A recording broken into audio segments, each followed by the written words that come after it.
explain like how you pick the artist that you want to deal with, that you want to really actually invest your time in and your efforts. It's tough. At one point, like I said, I used to make my name. I had to pound the pavement and go out to all these rap events and let them know, hey, I'm a DJ, y'all. Like I'm from DJ Heat. Like I'm the one that's on MySpace. Hey, you know. Now like it. I still go out and to different events that I'm a part of, and if I see someone, their performance, and their performance means a lot, and not just performance. Sometimes I tell artists like me hearing about you from someone else does more than you telling me about you, because I know it's a legit buzz out there. If I keep seeing it, like if I go online or on social media, I see this name popping up. On my timeline, not from you, but from other people that I follow that's doing that. And after a while, I'm like, okay, let me check this person out, because this name keeps coming up, or this song title keeps coming up, or every time I go on Instagram, somebody, people are dancing to this song or whatnot. So that's where it stems from now. Like, not saying I'm gonna turn a blind eye to someone that comes up to me like in person, and that's what I appreciate more. Like, come up to me in person so I could develop a rapport with you and see how you are, because I talk about this all the time. Like, you tweet me a link, like I don't know who you are. That link could be spam. You can be trying to hack my account. Like I don't know who you are. But if I see you at an event, or if you come up to me, or like I said, if I see more people talking about you, than you are coming at me, right. That means a lot more. And I think that's one thing that actually went south when the internet became big. People don't have that personal interaction anymore. Nah, so everything is, I'm just gonna throw you links. Yeah, they don't know how to interact or develop a relationship with people, or even they don't even pay attention to who you are. They just see the DJ. DJ. Boom. They be like, yeah, bro. I'm like, the first thing. Yeah, bro. I have female DJ. Yeah, bro. Right. They figure they're a celebrity, or they just copy and paste the same thing. Hey, bruh. Like, I'm not a bruh. Man. Like, interact. Like, pay attention to my feed and see what I like. Because most of the time, I'm probably not even talking about music most of the time. So I'm on cereals. Right, I'm talking about this stuff. I'm cracking jokes. Join in with me, have fun, and then I'll start paying attention to you that way, because I'm like, oh, you're this person that always interacts with me when we're having this conversation about this, or we sharing the despair of the Redskins right now. We have a Redskins combo. Like I recognize people from stuff like that when they come up to me and they say, hey, they're such and such for Twitter. Like, oh yeah, because we interact. Right. But if you're just sending me a link I'm like, I don't know who you are. So how do you get over there? You just block people? Yeah. I block people. I'm this website that shows you how many people you block. I have over 1,400 people blocked. I blocked over 1,400 people on Twitter, and most of them, I'm quite sure that 99.9% of them are rappers, because they do things like not just tweeting the links, because sometimes if I open up my Twitter feed and if all I see is links, like I'm missing out on people that's really saying something to me. So to make it easier, like, let me just block all these people that sent me a link so I can see what's the real conversations that someone is trying to have with me. Or speaking of conversations, I'm having a convo with someone and then they jump in and they tweet all of us links. So it's just... That's the worst. Yeah, it's just block. And, I'll probably hit 2,000 block people, by the end of the year. Now, when the way I was introduced to you was through DC Mambo Sauce, which are no longer active, unfortunately. Now, why did you make the decision to move forward from that? It's just... I just had no interest in it. Now, first of all, explain what that is to somebody who might not know. Right. DC Mambo Sauce was a local music blog that I started in 2007, because at the time that's when the hip hop blogs were really starting to bubble and pop. Like from doing research, I noticed that a lot of the major blogs that are established now, they all started at 2007. It was like some type of blog renaissance going on in 2007. So when I'm on these different blogs looking up rap music, and I'm noticing like, okay, what about people in this area? where are they going to go? Because I know it's tough to get on these sites. Right. Like, it's so tough to get on, you know, Two Dope Boys. You know, it's tough to get on Nah Right. You know, et cetera, et cetera. And they want you to have this buzz to see if you're worthy enough to be on. Mm-hmm. So, like, where are they going to start? How can you start on the internet to get on this other site? Mm-hmm. You know, so I was like, okay, let me launch this music blog for DMV artists. So I went with the name DC Mumbo Sauce because, you know, mumbo sauce is a popular condiment in the area, and I feel like it's the flavor of DC. Yeah. And I was like, you know, this music, this is going to be the flavor. This is the sound. Mumbo sauce music. Right. This is so DCMumboSauce.com. I was happy with the success of the site. People like Complex were magazine. They used the sites for references for discovering artists. The Washington City Paper has used it. The Washington Post, like a lot of major publications would come. Like I would check the traffic. I would see like the ping backs that would say, "Oh, Complex linked to this," or Washington Post linked to DC Mumbo Sauce for this, because you know, as the DC scene started popping up some more, of course, people want to discover what else is going on, and they will come to my site to discover what else is going on. Now, after you moved away from DC Mumbo Sauce, you ventured into a new online platform. Yeah. What's the name of your new site? DumbRappersNeedTeaching.com. I love that. I love that title because it's so real.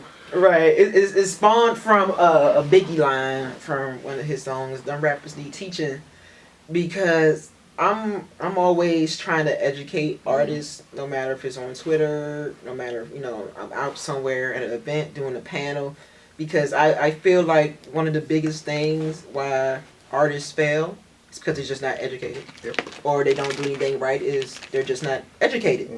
Like, just read. Like, you have the internet. There's a wealth of information. But some people, they're not going to do that, but they will listen to, you know, certain people. And I know, like, artists, they tend to listen to me, you know, that they ask for advice and whatnot. So it's like, okay, let me start DumbRappersNeedTeaching.com so I could do these articles and put them up there. I was already doing like some articles sometimes with DC Mumbo Sauce where I was talking about local issues, about, you know, mistakes that local artists are making as far as not pushing a single, you know, how they'll drop a mixtape every month and don't focus on trying to, you know, blow up. So it's like all this wealth of information, I think, would not just help local artists, but, you know, artists everywhere in general. So that's why I decided to launch the site, and also to branch out, you know, bigger. Like I've made a name for myself in the city. You know, I still have the world to conquer. You know, so you know, how blogging is so big, and there still is a void, because, you know, almost every blog looks copy and paste. Like, okay, y'all all posted the same. Yeah, right. Y'all all posted a new Lil Wayne song. Yes, y'all all posted a new Kanye song. But what are you doing different? So with my site, not just only with posting like the latest music and whatnot. Like, I want to post information to go along with it. Like, you know, what can you learn from this incident that happened? Right. So at the end of a post, I put something that says like lesson learned. So not only if I post like, you know, a Breakfast Club interview, I post like, this was, you know, the lessons that artists should learn from this situation. Right. You know, and also the articles, like I've done articles about, you know, the tweeting of the links. I've done articles about, you know, what you should do about radio airplay. Also, I have a wonderful friend by the name of Jay Hall who handles the album reviews, because, you know, I don't think I could. I used to do album reviews when I was younger, but now I think people, if I did it now, you know, as how I've grown, people might get too sensitive with the album reviews. All right, so I'm like, don't get mad at me for that. Get mad at Jay Hall for he'll take that. Right, he could take the fall for that. So, you know, that's the goal of that site. You know, really want to push it hard this year, because I think it has the potential to be one of the destination sites that people go to when you get online. Like, you know, I'm like, yeah, I'm gonna check World Star, but, you know, let me get a balance. Let me check Dumb Rappers Need Teaching too. Now, being as though you've been around since basically the inception of this area's hip-hop scene, did you see anything that surprised you? Maybe an artist that popped off, an artist that didn't pop off, anything like that? I think I'm surprised at Shy Glizzy's success and how because I remember someone first telling me about Shy Glizzy. Shout out to Greg Calloway, who works for Defiant and does stuff with T.I.'s label Grand Hustle. He does a lot of work with T.I. and B.O.B.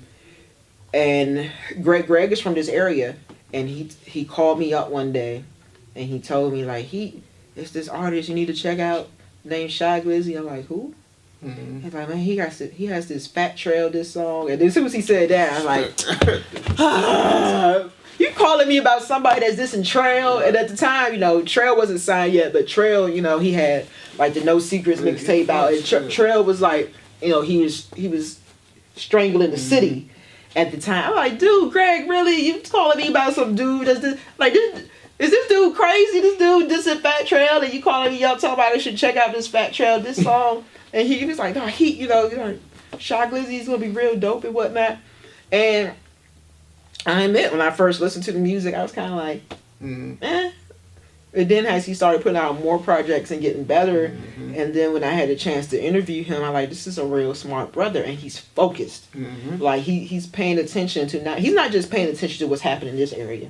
He's paying attention to music scenes across the country, and he's working with artists before they even popped off. Like he had a song with Trinidad James before Trinidad James blew up with that all gold everything. He's working with artists like Pee Wee Longway, before we knew who they were, because he's really into he's into his craft and discovering and seeing that. And now that we see that how Awesome took off and how he really pushed it, and that's something I always stress, how artists never push their single in this area. And I tell people it can take like a year for your single to pop off. Like, y'all so worried about if this city is playing it. There's a whole country. If this city doesn't like, the DMV doesn't like your song, then try it in a different area. You never know what would be a big song in another area. And to see, like, also may have been old to us, but I had started like pushing across the country, and to see, and go on Instagram and to see like Justin Bieber dancing to the song. He posted to see Chris Brown dancing to the song. It's like, this is crazy, because he's really focused and dedicated. Like I said, he's really into the craft, and he's really into making it. And to see now that he's teamed up with the label 300, to see the picture of him sitting with Leor Cohen and Kevin Lyle. I know people in his age group probably like, who are these dudes he's sitting with? I'm like, me as a hip hop head, growing up, like, this guy is sitting with Kevin Lyles and Leor Cohen. These people made so many things happen during the Def Jam era with Russell Simmons, and even to move on, what they did with Atlantic Records, and how they brought Atlantic Records, back to urban prominency. Like, this is friggin' mind blowing to see. Like, it's crazy, but I can see like he has a nice team, and like I say, he's about the music, and you could tell that he really wants to be the best, and he's focused on that. He's not getting involved in crazy things, just want to keep hanging out and just showing off. Nah, man, he's into the music. Now, is there any other artists that you hear that may have potential to reach a level like that? Hip hop wise, maybe not even just hip hop. Right. Anybody in this, or even like I love what Visto is doing, because he's another person who I saw, and it's an interesting story about Visto. Like, Visto shares this story, and I even shared this story. Like, the first time I heard Visto's music, I said it was horrible. It was because he wasn't the Visto that we know now. Right. Like, I was doing I was a DJ on an internet radio show at Listen Vision, like about three years ago or so, on the Cuban Cigar Smoker show, and Visto was one of the people that would take part in the round table, and we would have this segment where we would play people's music, and then the round table would go around and say how we felt, and we was real honest about the music. So one day Visto was like, hey, put my song in so I could hear y'all feedback. And we played that song at the time. Again, this is not the Visto that we know now. This is before y'all even know who Visto was. We played the song, and we all trashed the song. Everybody at the round table trashed the song. Like, like, dude, nah. Then afterwards, like, and he didn't take it hard or anything. He wanted to learn more and how he could get better. And after the radio show, had a nice talk with Visto. Afterwards, me and him talked 1-on-1, and he was telling me like his real interests and whatnot, and how he was like, yeah, maybe the song ain't really him. And then like a year later, I was at an event. I was hanging out with a friend in the studio, and he was playing a song in the background. I was like, oh, what song is this? He was like, oh, this is this dude named Visto. Wait a minute. Hold on. Wait. This song is. He's like, you know, I'm like, I was just so in shock because you got to think about hearing like one of the worst songs ever. And then you hearing this great song being played in the studio. But I was like, wow. Right. Like, are you serious? Like, aggression. This is like, why I did hear like more music come from him, and like, it's like, wow. And how he's developing, like I see how he's growing on stage, how he used to be like this real shy, you know, soft-spoken dude, and just to see how he's developing into an artist and an entertainer. Yeah. It's freaking amazing, from that guy that I met, you know, 3 years ago or so at Listen Vision with that crappy song, to how, you know, he can do shows at big venues like the Fillmore and is making like great music, and he's working with great people, like to see the people that I know that he's working with, like these are, and the big thing that like I said, I really love is he's open to criticism. Yeah. He's going to listen and take it in, which a lot of artists do not do. Like, you know, other artists, when, you know, when we first met Visto and trashed the song, other artists probably been like, F y'all, you know, blah, blah, blah. I don't know what y'all talking about. Right, but he soaked in knowledge from not just me, but from other people, and that he's crafted into this great artist that we're seeing today. And it just blows my mind, but I'm also proud at the same time, because, you know, he gets it, and he's listening. He's always open to learning and becoming better. Now we heard where you want to take your craft and your personal brand. Where do you think the city could go, you know, music wise, and you know? Music wise, I just want people to focus on pushing singles better, because and again, and the one thing is how this hip hop scene is still young. Yes. In this area, like I said, it shifted when Wale came out, which is not long ago. Probably what, like 6-7 years ago. 2006. Right, you got this is the hip hop culture that we're developing is young. Yeah. And so they don't know. Like, they always want to compare to Atlanta, where Atlanta dudes Atlanta, they've been rapping for 30 something years. Yep. And been supporting their artists. You know, Texas and Houston, and even Miami, when we go back to base, these cities have already been supporting their artists for 30-something years now. Yeah. We haven't even been doing it for 10 years yet. So we don't get it completely. And especially when it comes to with the singles and pushing it and taking off these hits. Like, there's no reason why the Chicago scene should have surpassed us. Because I see they took a lot of what was going on here. But they knew what they was doing as far as like pushing their songs and making something work. Because they have people they can look up to. Here, everybody is still fairly like new. So they don't know what to do with a song. They think you just put out a song like every 2 weeks or every month. Like, nah. If you have a song that you believe in, spend at least 6 months to a year on that song. Like, different campaigns, you know, you can have your social media campaign, you can get people to do Vine videos, you gotta tap these high schoolers and these junior high kids, because they run things. But everybody doesn't like know that, and that's why, like, you know, I try to offer artists like music consultation services as well, because like it's a lot of things that y'all think y'all know, think y'all see someone else do something like, oh, I'm going to do that same blueprint, but you don't know all the work that goes into it. Like, these songs that you think are overnight successes, nah, they're not. Like, if you check back to how long to when the song like first dropped and how long it took to pop off. Like, one song I give, for example, like recently, like She Twerking, Cash Out song. Yeah, I had that song so far in advance when the label first sent it to me, but it takes time to build, and it took almost 6-7 months later before She Twerking really popped off from the first time I sent it in my inbox. Like even like another song, the biggest example I give that I witnessed is when that group like Lover Rants had this song I Beat the Up. I heard that like a year before it really popped off nationally because a DJ that I know from Florida, I'm a member of the core DJs. We had these core DJ conferences, and a DJ for the West Coast was playing it, and all of us like, dang, what's this song? And we didn't hear, and it didn't pop off nationally till like a year later. That's crazy. I could go on and on about songs like that, but people in this area, the rest of the country understands that because, like I said, they've been doing rap for 30-something years. We don't even have 10 years under our belt, and they don't get it. Oh.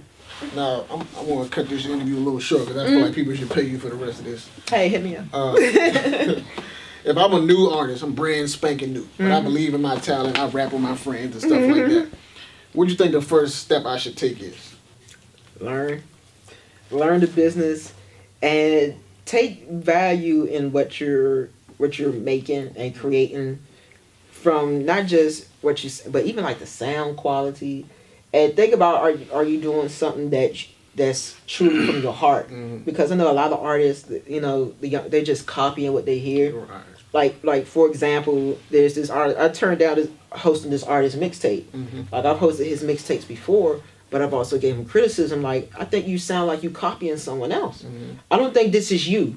This is not your life you're talking about. I know this, you say like, oh, rappers don't, they lie and make up things. But this guy, I really didn't believe, like, this is not, like, it's bad. I'm like, he's always saying how, he wants to, like, he would tell me, he's like, I want to blow up like Shy Glizzy and I want to blow up like Light Show. And I think he's trying to mimic them. Yeah. But that's not you. I'm like, dude, you live in, I think he lives like in Fort Meade or something. You can't rap about this life that you're living out in the county and trying to relate to these people in Southeast. If that's not, like, be real with it. Even like the sound quality, like, I want people to like listen to a real, like, pay attention to the quality. Like, buy an actual song off of iTunes, not just what you download from free for whatever site. Listen to the sound quality of something you purchase off of iTunes or something you hear on the radio, and then listen to the sound quality of your music. Because sometimes, like, I get some songs that sound like it has potential, like it's not mixed, right. And take that time to learn and find real people who can mix and master. Because because your man can hit the space bar and press record for you, and then that's it. Like, nah, like, find like a real legit engineer that to take time and to make you sound crisp and fresh. Because if you just recording a song and it's ready as soon as you done nah. Like, I've sat in with a lot of engineers. Like, it could take so much time just for one song to sound great. So take quality of what it is that you're putting out, and make sure you're doing it. That's something that's from your heart. Who cares what you think that fans are going to like good music. Yeah. Don't think that, oh, these people want this. No, put out what you like, and we all got somebody we can relate to. Somebody's going to relate to you, regardless. Don't think because you worried about the masses. No, worry about what's coming from your heart first, and you're going to find people that's going to gravitate towards you because you're making real music and true music. I appreciate that, man. I know a lot of people going to take value in what you just said. All love. If you got any last words or anything that you want people to know where they can reach you at or anything like that, let them know that. Yeah, all the social media is real easy to find at DJ Heat DC. Twitter is at DJ Heat DC. Instagram at DJ Heat DC. Facebook.com/DJ Heat DC. Our official website, DJHeatDC.com. There you go. We appreciate that, man. RapAboutTV, Drew, DJ Heat.